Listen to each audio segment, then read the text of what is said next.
TJ, where does your energy, your dancing, your just enjoyment of the game come from? I always was told somebody on the field has to bring the energy. So since high school, I was always that guy that even when I'm not feeling practice or I'm down, I always try to bring some type of energy to try to build morale all over the team. Is that your personality? Yeah. On and off the field, I'm always like that. Always smiling, always trying to have a good time. First few days of spring practice, what are some of the biggest differences you're seeing either in like the way things are taught, what you all are, getting instructed to do?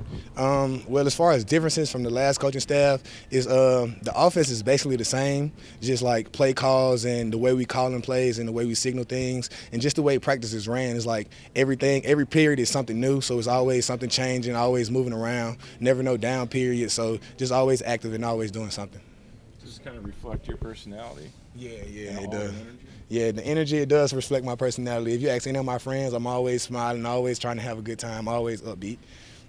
How's the quarterbacks look, TJ? Have you been building a connection with any of those guys or any chemistry? Yeah, we've been throwing around, all the quarterbacks been throwing around with the receivers since like January. So we've been building chemistry and building that morale between us. So they're looking pretty good, still trying to get a hang of the offense just like everybody else. So with time, they'll get better.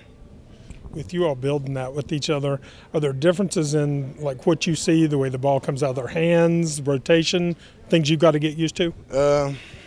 As far as like just different from like last year throwing with Will.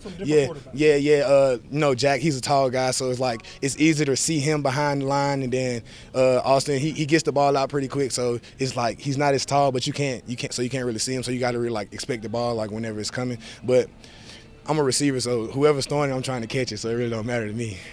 Feel different without David and Gary out there, and you sort of have to take a leadership role, I assume now? Yeah, me being one of the oldest guys, and David and Gary not being here is like I got to step up and I got to be that guy in the receiver group who just like pushes everybody and tries to get everybody to do everything right and just be the best we can be. And those guys used to push me and the rest of the team and the rest of the receivers last year, so now it's my turn. What did it do for you being in the Alabama program as far as a person and player?